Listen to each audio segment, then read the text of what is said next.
All right, History 1218 students.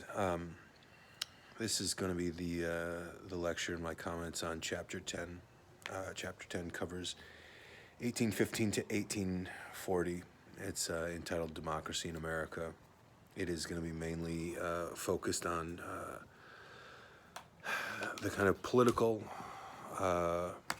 aspects of the market revolution that was discussed in Chapter 9.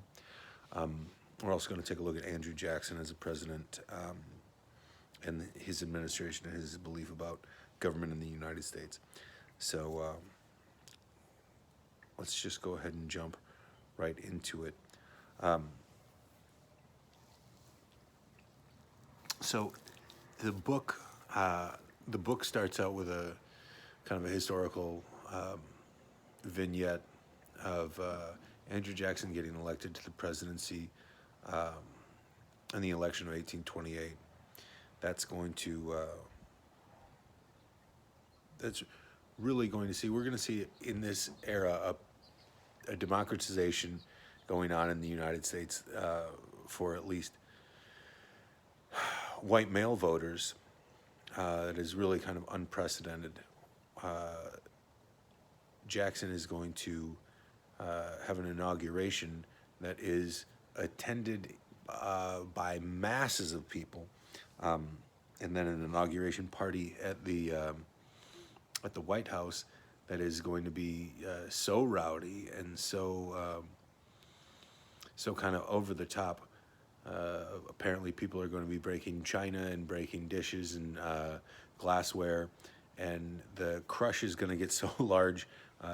Some historians have reported that Andrew Jackson actually had to crawl out a window to get out of there. But yeah, this is going to be an age of politics where we're going to see levels of participation.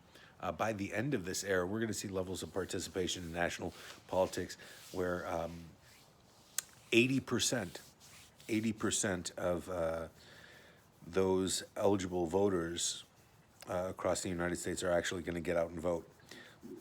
80% is, just to give you some context, our president elections, if we have a 60% turnout, that's considered a huge turnout.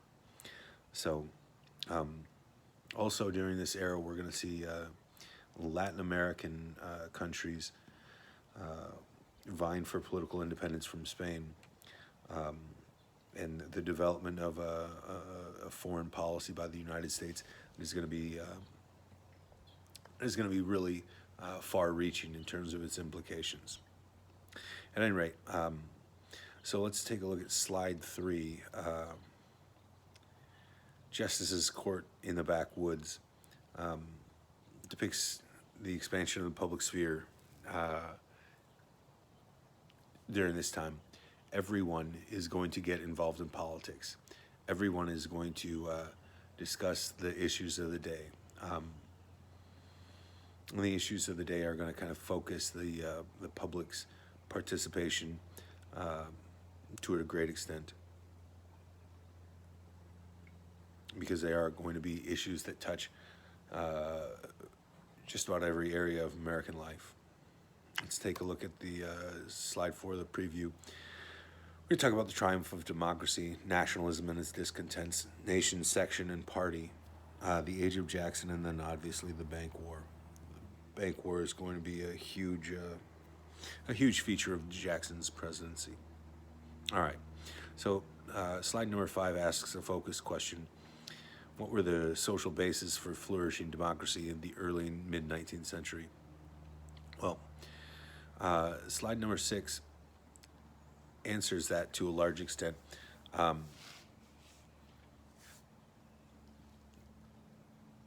In this era, we're going to see, in the 1820s and 1830s, we're going to see property qualifications fall away. It had necessarily been the case that most states had laws on the books that said to vote, you needed to possess some kind of real property, you either had to possess real estate, or you had to be renting real estate that had so much of a rent due. We're going to see in the 1820s and the 1830s property qualifications fall away and fall away and fall away, so that more and more people can participate. More and more white males can participate. We'll we'll touch on this a little bit later, but there are definitely some groups that see their political participation curtailed and withdrawn and curbed.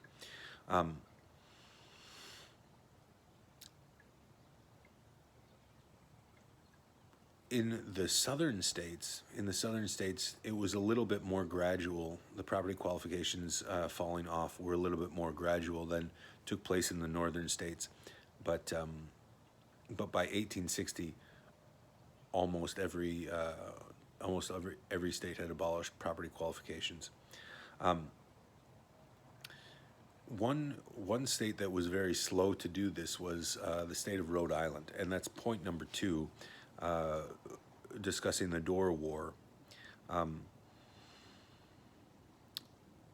The state of Rhode Island decided that it was going to pass a constitution that said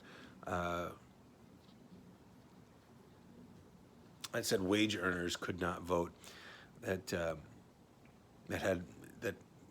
kept in place property qualifications, and this was going to make kind of vast majority of the public so very angry that they were going to go ahead through extra constitutional means, extra legally.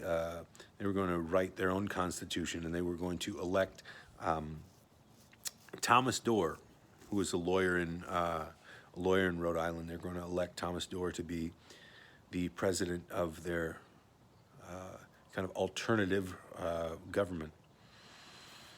Well, that isn't going to work out, and the federal government of the United States under John Tyler, President Tyler is going to dispatch troops and is going to essentially put down this insurrection and end the Dorr administration.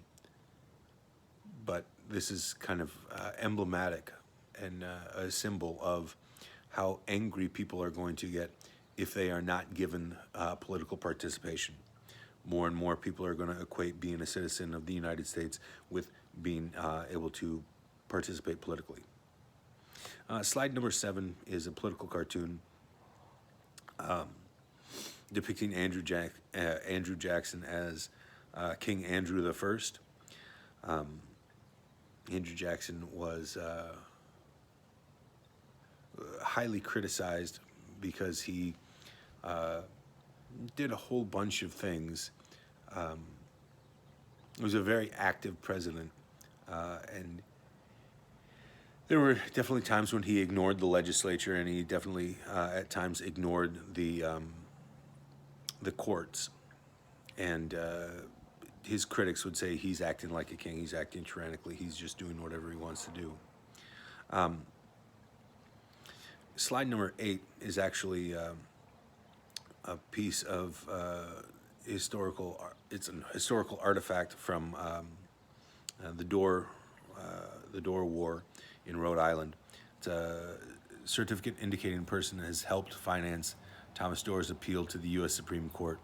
So as the Dorr rebellion was put down, the resulting litigation was going to cost Thomas Dorr a great deal of money, and so he sold liberation stock so that people could help finance his appeal all the way to the Supreme Court.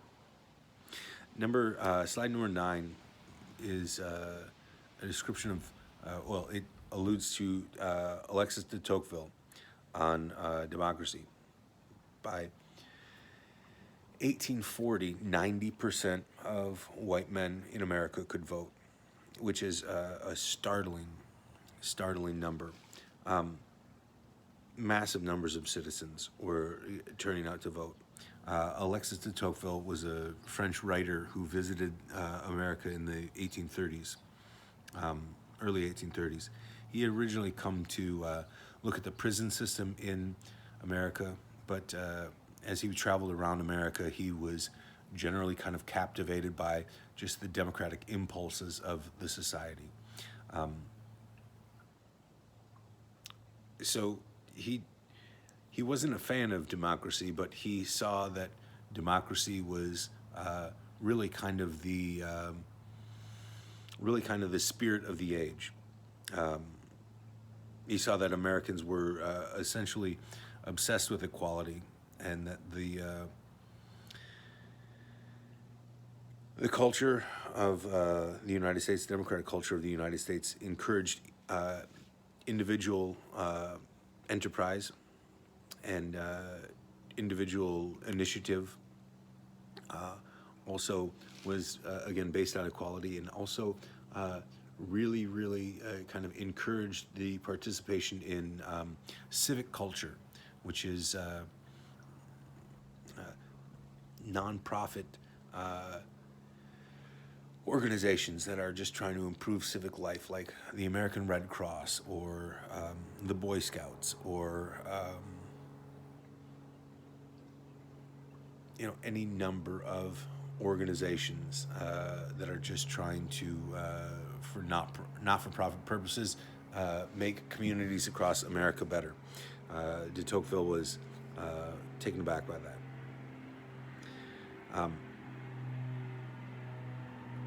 Yeah, let's take a look at number 10, slide number 10. An Independence Day celebration in Center Square. 4th of July celebration in Philadelphia is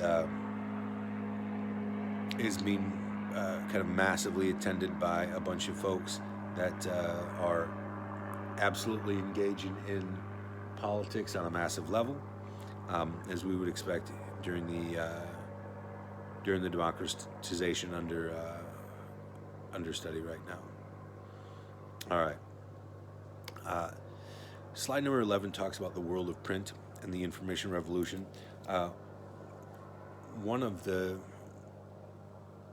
applications of the steam engine was to have steam engine run printing presses, and those printing presses could crank out the printed word in America very efficiently, very effectively. And so just an explosion in the amount of printed material being circulated in the United States. The circulation of newspapers in the United States, with its essentially paltry population, completely exceeded the newspapers in circulation in all of Europe. So there was just an absolute explosion. There was also, when we talk about newspapers printing information, there's also newspapers very much unlike, well, to a certain extent unlike the newspapers that we have today. These newspapers were absolutely partisan institutions. They were directly related to the political parties of the time. They were run by political parties of the time. It's not so much that they were reporting unbiased news as they were just giving you the political party's view of the events of the day. And these newspapers were not only circulated in the geographic regions that they were published, but because of low postal rates, these newspapers were sent out far and wide across the United States. So people could subscribe to a number of newspapers from a number of different areas and kind of see how things were progressing in a broader kind of geographic sense.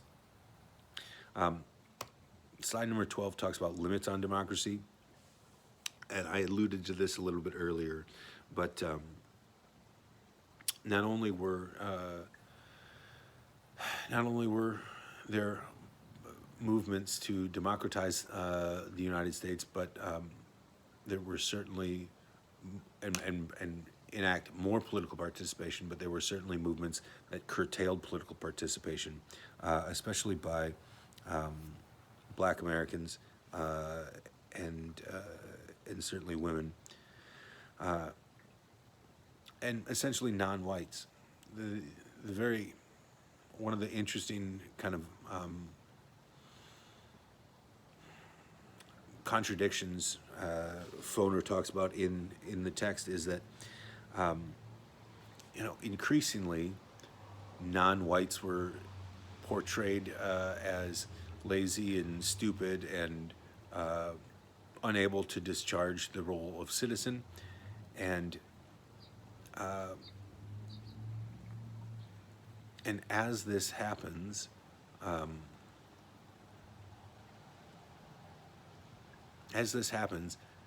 people who have been voting previously are actually going to see their right to vote vanish in front of them. People who have lived in the United States for generations are going to get their right to vote taken away because they can't correctly discharge the duties of citizens, whereas white immigrants who literally step off the boat, as soon as they set foot on the country, on U.S. soil, they are given the right to vote, even though they have no idea about possibly the current events and the politics of the day here in the United States. The mere fact that they're white means that they are able to discharge the duties of a citizen effectively. So certainly Foner finds this to be kind of incongruent with any kind of logic or reason, but this is a time of certain limits placed on democracy, and because property qualifications and social economic standing kind of falls away as a requirement for exercising your rights as a citizen,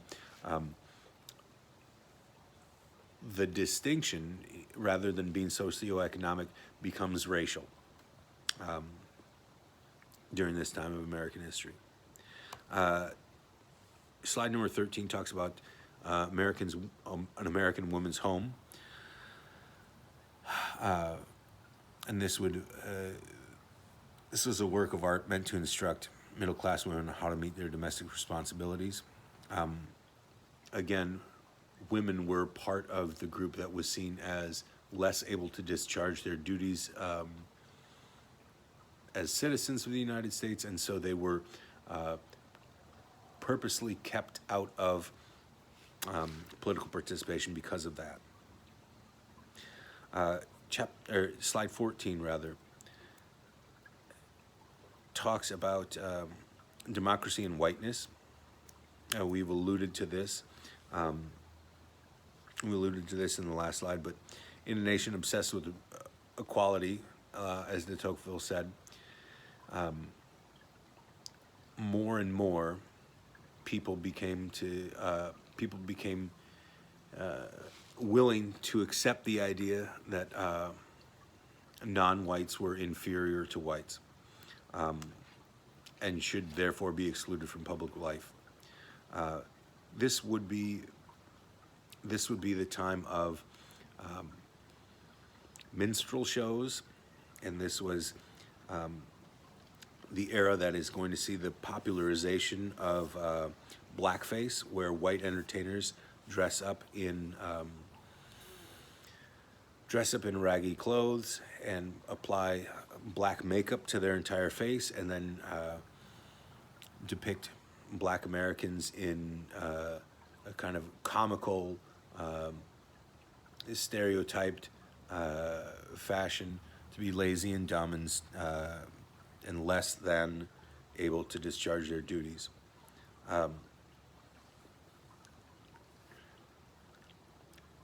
Of all the states that were admitted to the Union after 1800, Maine was the only one that didn't disenfranchise blacks. And while by 1860, there were 5 states where free blacks could vote, only 4% of the free black American population lived in those states. So by 1860, 96% of free black Americans had gotten their right to vote snatched away from them, whereas that was, not the case prior to 1800. All right, let's take a look at slide 15.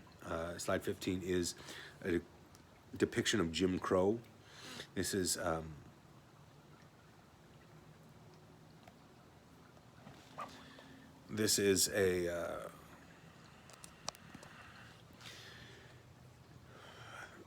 piece of art that would go along with the. This is a piece of art, I believe, from a piece of music. This was the image that would appear on the page of a piece of music that would have gone along with a minstrel show. Jim Crow later would mean customs in the South that went along with racial segregation, but Jim Crow originally started out as kind of a reference to a minstrel show and performers that were performing stereotypically black comedic roles. Slide 16 asks the focus question: what efforts were made during this period to strengthen the economic integration of the nation? What major crises hindered these efforts? Well, certainly this era in politics is happening simultaneously as the market revolution, and so we're going to see the market revolution and this become kind of intertwined in answering this focus question: what efforts were made during this period to strengthen the economic integration of the nation? Certainly. And so on slide 17, it talks about the American system.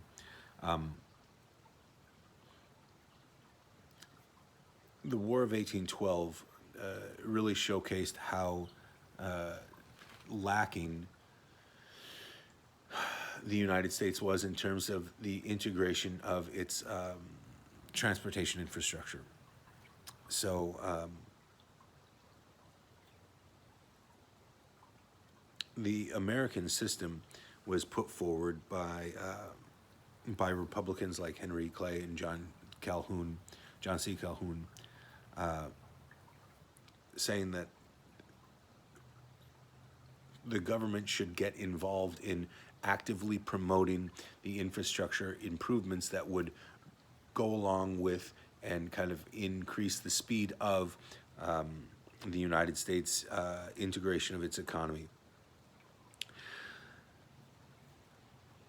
In 1815, James Madison is going to propose a plan for government to get very kind of involved in the economic development of the United States. That's going to be a plan called the American System. The American System is not to be confused with the American System of Manufactures, which is discussed in Chapter 9. The American System of Manufactures is just manufacturing goods using interchangeable parts, and so those parts can be kind of assembled along very, very quickly, and you can, interchange them so that you can repair something very, very quickly. That American System of Manufactures is nothing to do with this.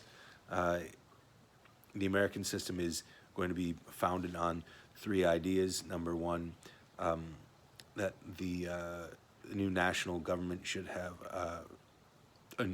inaugurate a national bank. A national bank would allow for greater economic efficiencies.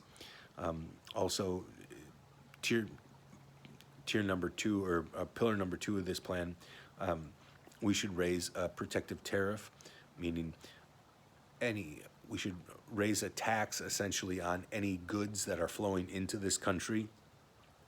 Any manufactured goods that are flowing into this country, we should raise the price of those goods so that there's more incentive to buy products that are produced in the United States. Those products that are produced in the United States are going to be able to compete with products produced elsewhere. And then the third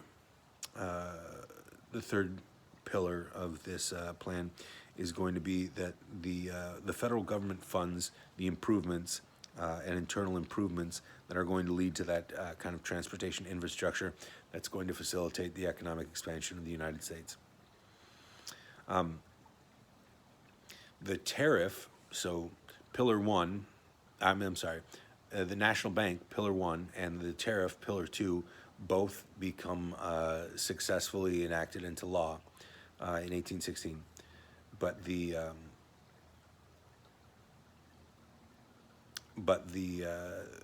kind of internal improvements were not so fortunate. Madison actually vetoed those, thinking that it was going to be an expanse of the federal government's power. Let's talk about banks and money just quickly. This is the second point on slide 17. Second Bank of the United States is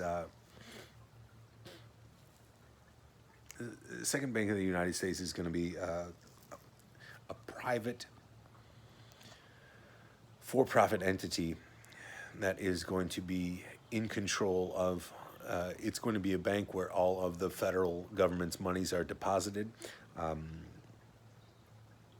It's going to be the bank that pays out money on behalf of the United States government. It's going to be the bank that collects the taxes. It's going to be a bank that has a whole bunch of money flowing in and out of it. It's also going to be able to acquire a bunch of notes, a bunch of paper money that has been produced by other banks. At this point in American history, it's very, very different. Money is very, very different from the money that we have in our pockets presently. The money that we have in our pockets presently is regulated by a private public entity called the Federal Reserve. So if you take a piece of currency out of your pocket right now, it'll say Federal Reserve note on it. Well, at this point in American history, state banks, local banks could issue money and they could print notes. And each note was essentially a promise that that if you took that note to the actual bank, the physical location, you could demand to be paid in gold or silver, whatever that note kind of was denominated as. So you could go to a bank and say, I want actual money, I want actual gold and silver from your vaults, and turn in a piece of paper. Well, banks at this time, especially, well, all banks, but local banks, were printing more money than they actually had gold and silver in their bank vaults. And so this paper money was going to make a bunch of people kind of distrust banks in general. And the Second Bank of the United States was going to be in a position where it was going to acquire a bunch of banknotes. And if it wanted to, the Second Bank of the United States could go ahead and turn those banknotes back into the local banks and say, we'd like to have gold and silver from your actual vaults. Now, if the Bank of America or the Bank of the United States had a huge amount of notes, they could go essentially to a local bank and they could say, we demand all of the gold and silver from your vaults that is attached to these notes. And doing so, they could essentially force local banks to go into chaos and to suspend their operations and to essentially go out of business. So the Bank of the United States was supposed to be this kind of federally constructed entity that was going to be able to kind of rein in local banks and be some kind of authority to make sure they didn't print just a bunch of money. This was not what the Second Bank of the United States ended up being. The Second Bank of the United States ended up being, again, another bank that could issue a bunch of paper money helped along kind of a speculative period in American history where people were especially speculating in the purchase of land and buying land in the West with kind of cheap paper money that had been printed up, and hoping that someone with more cheap paper money could come along and buy it for a greatly inflated price.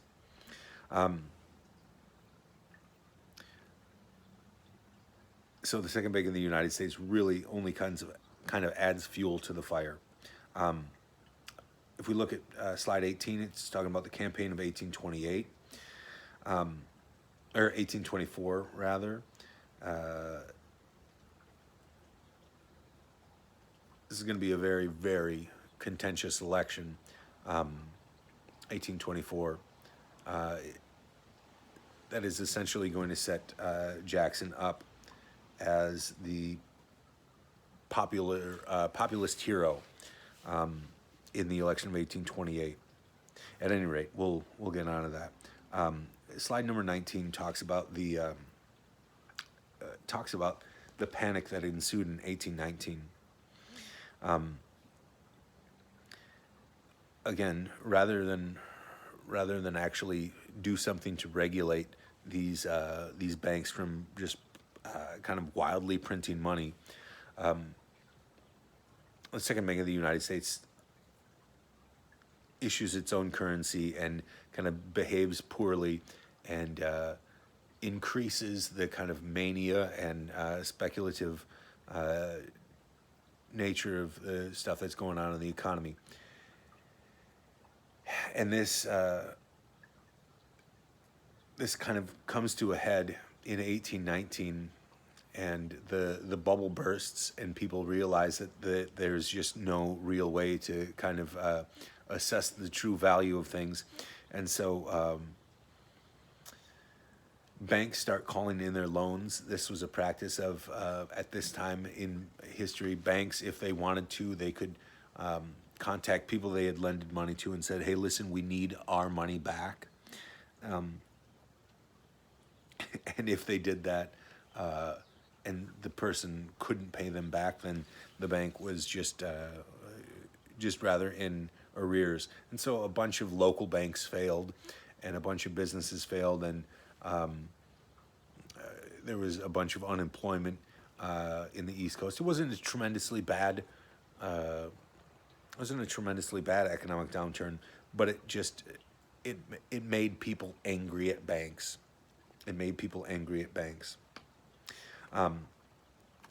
The second bullet point says talks about the panic or the politics of the panic of 1819.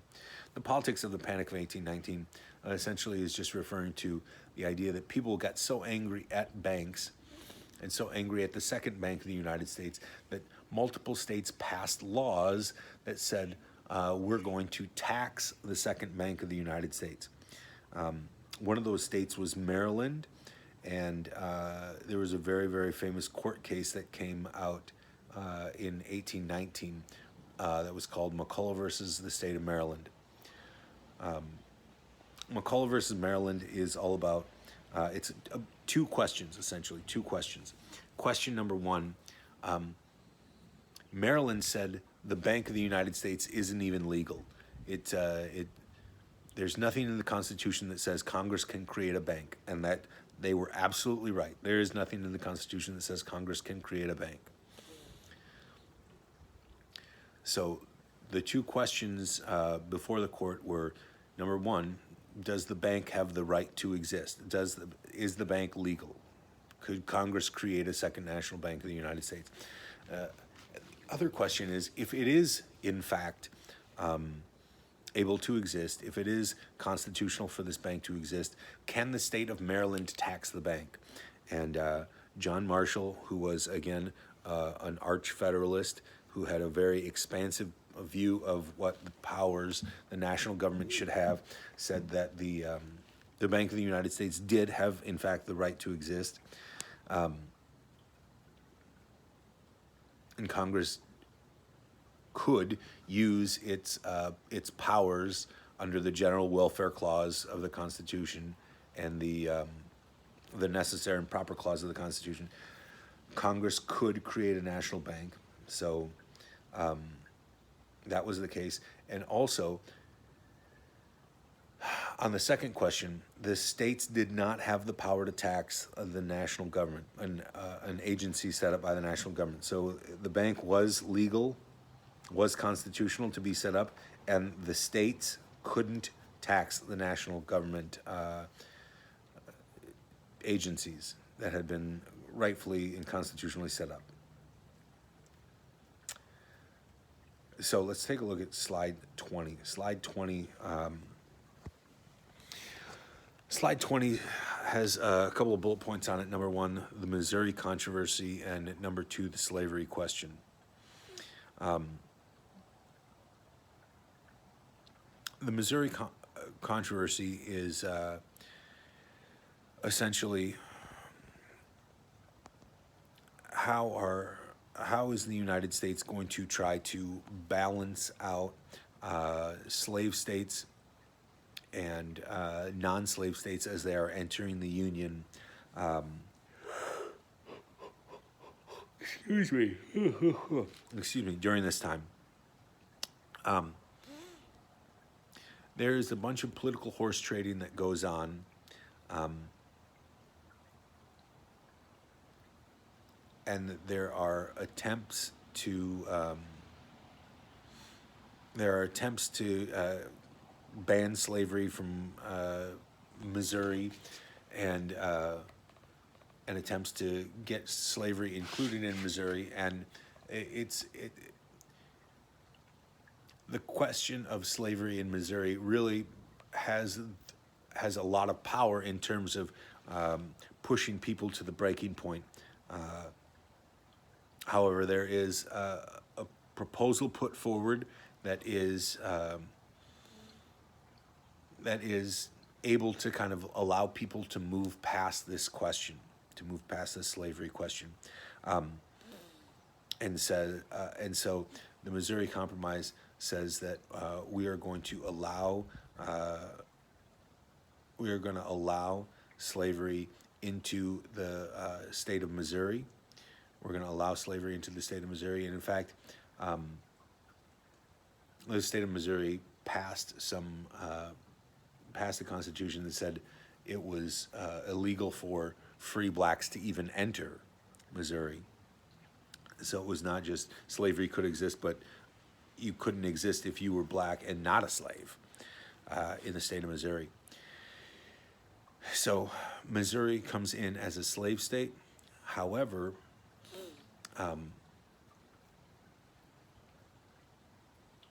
the compromise will also admit the state of Maine as a free state, and so that balances out. You admit one slave state, you admit one free state, and then that kind of balances things out. And then they say we're going to draw a line. We're going to draw a line at latitude 36 degrees and 30 minutes, and that line we're going to say no slavery can happen to the north of that except in Missouri, because Missouri is north of that line. That line is the southern border of Missouri. So north of that, we're not going to have any more slavery, and south of that, we could potentially admit those states that are going to be south of that line as slave states, in fact. This compromise successfully navigates this very, very tricky question of what to do with slavery. But as good as the compromise was, a bunch of people at the time said this is actually not going to hold. It's going to be a Band-Aid on this issue, and John Quincy Adams is going to kind of predict that slavery is going to necessarily bring civil war to the United States. And that's that's going to be obviously the case. Slide 21 talks about the Missouri Compromise and kind of graphically shows that on the map. Slide 22 shows the House of Representatives in 1822. Slide 23 looks at the focus question, what were the major areas of conflict between nationalism and sectionalism?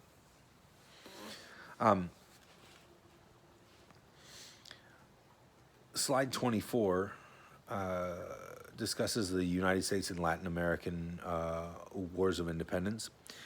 In this time, between 1810 and 1822, the Latin American countries of Central America and South America are going to break away from Spain. They're going to break away from Spain in almost a massive amount of rebellion. Most of the Latin American wars of independence are going to be kind of based on ideas very, very similar to the ideas that were brought forward in the American War of Independence.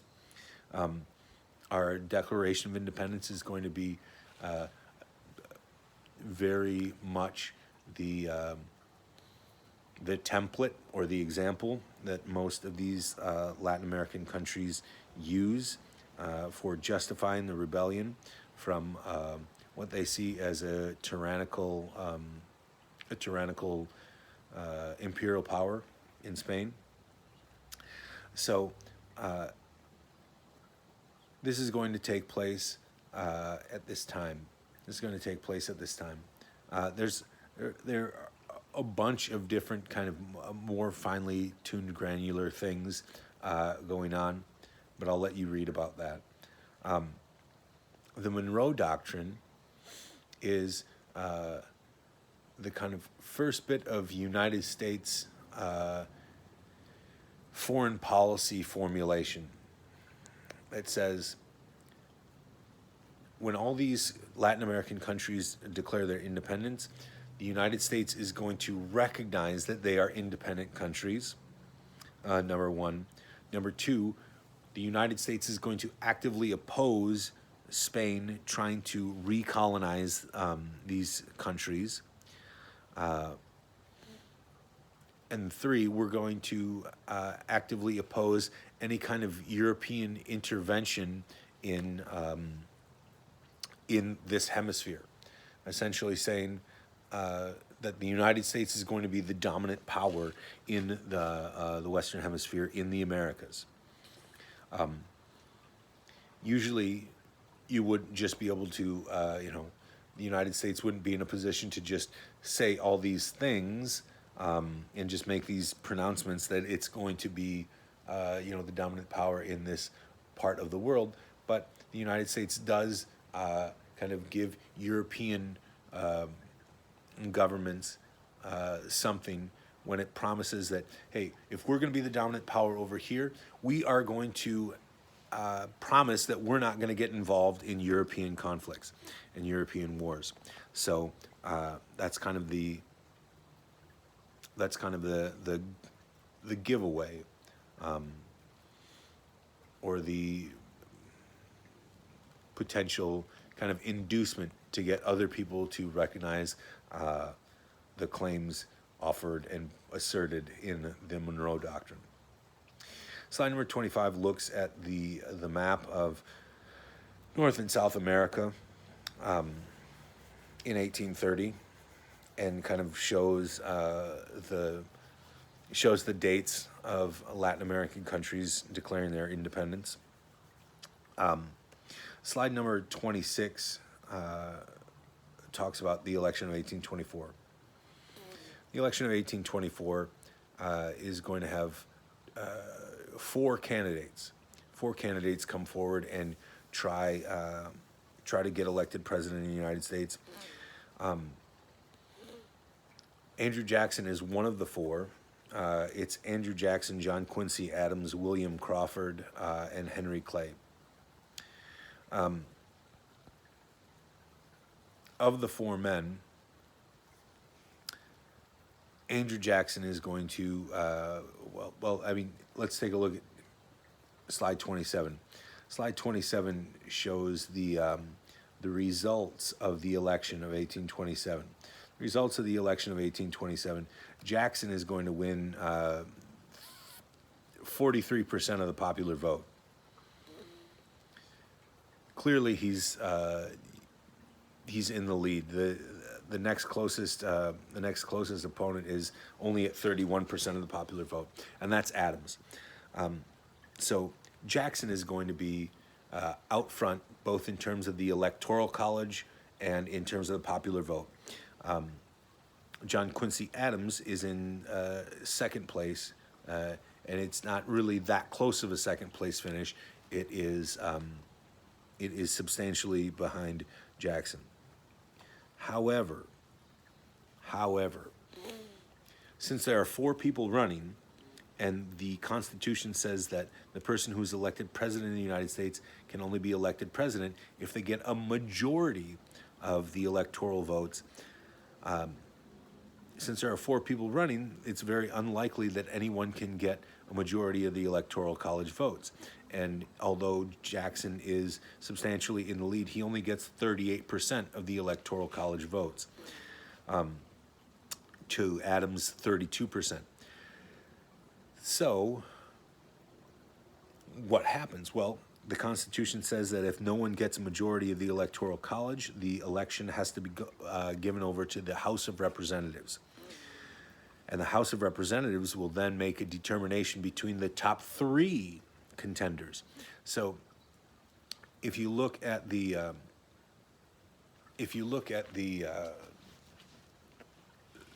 election of 1824, you can see that, the results of the election of 1824 on slide 27. You can see that the 4th place finisher is Henry Clay. And when Henry Clay realizes he's not going to be in contention in the House of Representatives, and this election is going to go into the House of Representatives, well, Henry Clay says, I'm going to use my political connections in the House of Representatives to offer my support to John Quincy Adams, because he thought John Quincy Adams was going to be, and John Quincy Adams very much was a supporter of the American system of manufactures, and thought that he was going to champion all the improvements and all the stuff that that Clay really, really liked. So he backs John Quincy Adams. When John Quincy Adams becomes president, eventually Henry Clay is made a cabinet official of John Quincy Adams, and Andrew Jackson is absolutely pissed. Andrew Jackson and his supporters are absolutely infuriated. They see this as they see the election of 1824 as essentially stealing American democracy. They shout with clenched fists that there has been a corrupt bargain where a former president's son has used political connections to kind of outmaneuver the will of the people. Jackson is right when he says the people, more people elected me than, more people voted for me than voted for Adams. More electoral college members voted for me than voted for Adams. I represent the will of the people, and the will of the people essentially gets ignored and trampled by a bunch of well-connected politicians. And so this is Jackson railing against the corrupt bargain of 1824. Corrupt bargain of 1824.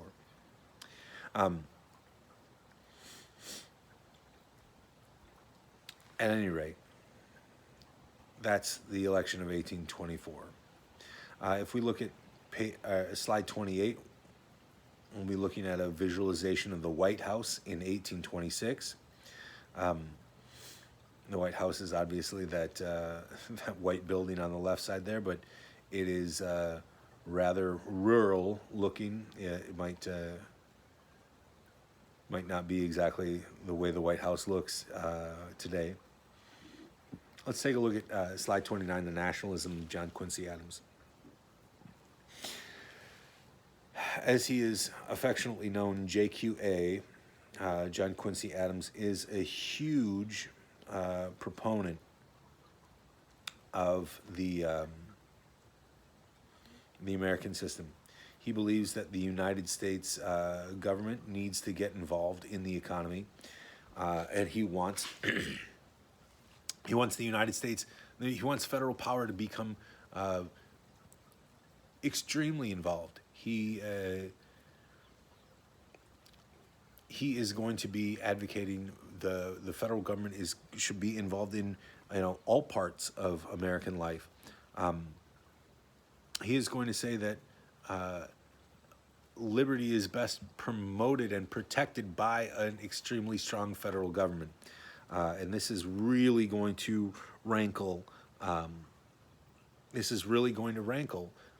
Democrats like Jackson, who believe that a big government is the most threatening thing to individual liberty.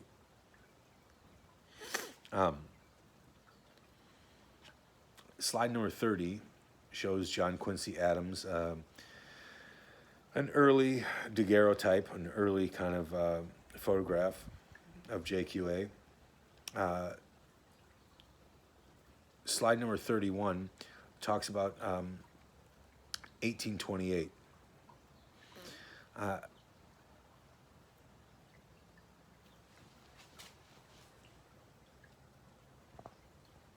Adams rallied opposition to Jackson,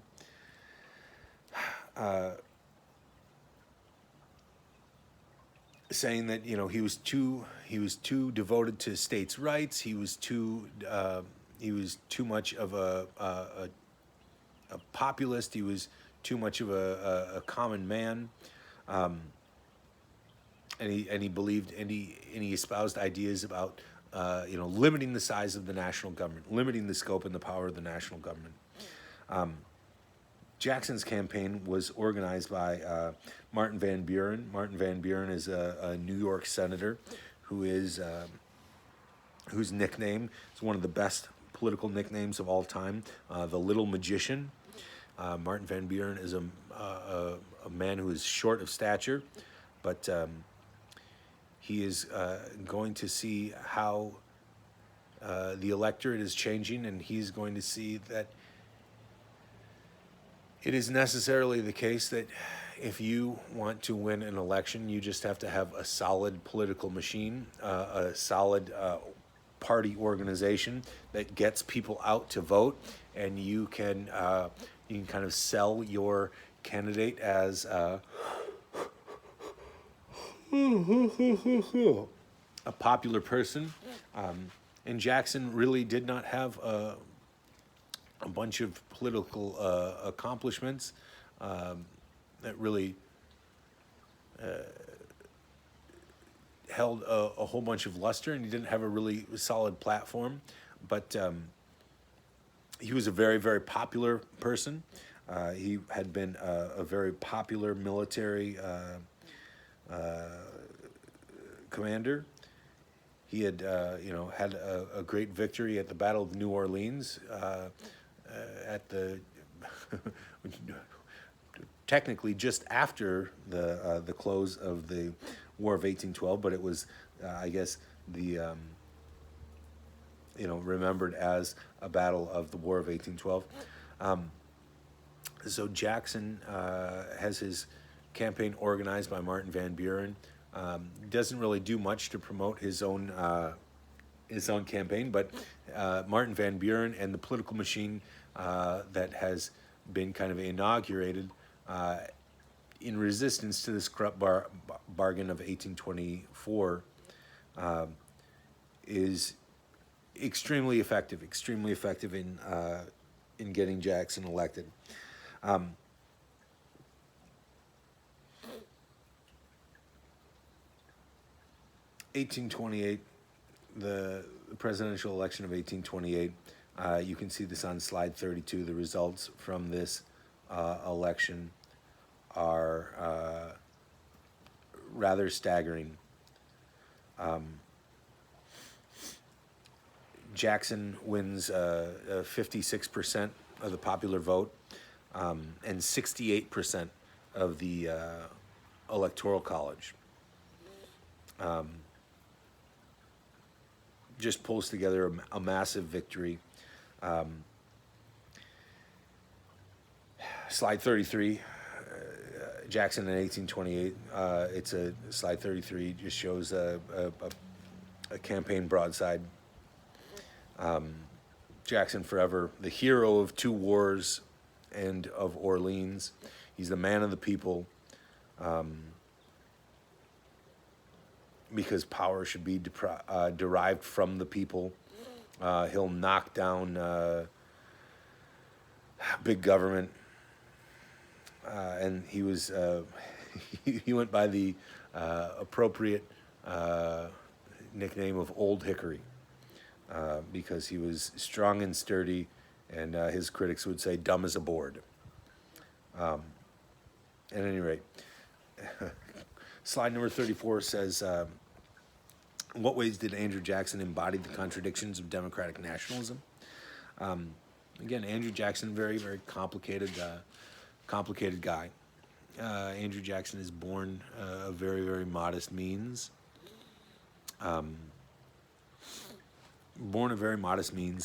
And essentially raises himself up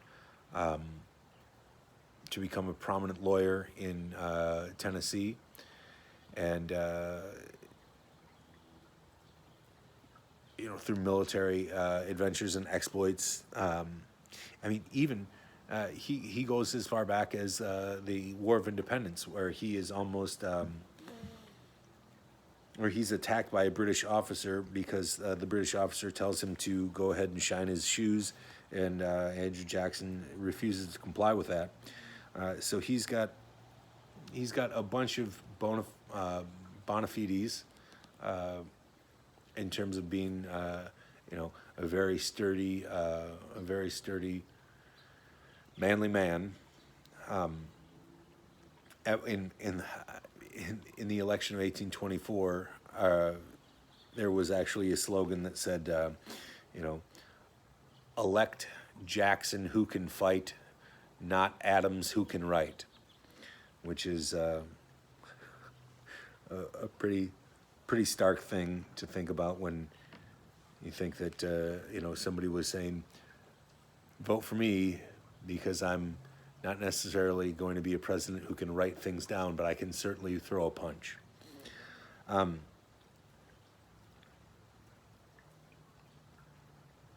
So slide number 35 talks about the party system. The party system under Andrew Jackson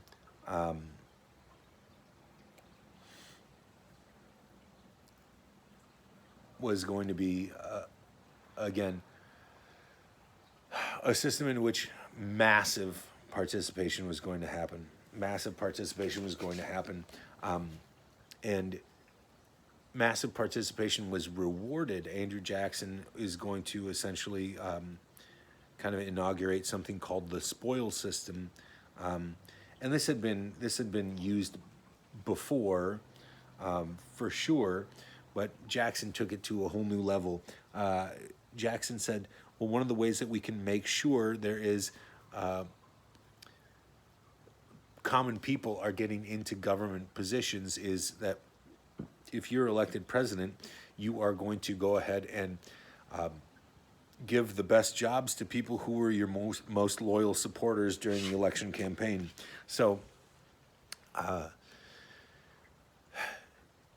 Andrew Jackson says, we're not going to make it so that only really, really kind of aristocratic elites are going to be involved in government. We're going to allow political participation to be the common man's entry point into American politics. And so the spoils system is essentially the whoever gets elected president of the United States is going to essentially replace everybody in government with their political supporters, and this was going to ensure that people had the chance to get involved in politics through working very hard in an election campaign, and that hard work in an election campaign would then vault them into government. Into government. All right. Let's take a look at slide 36. Slide 36 offers illustration of stump speaking from painting from 1850s. Depicts a candidate in a country election addressing a bunch of voters, and this is, you can see the voters there are from all different socioeconomic classes. I mean, the one thing that unites them all is that they're in fact white. But again, this is going to be an era of massive political participation, and it's an era that we'll get back to in just a little bit. I'll extend my commentary, but I've got to take a break for right now.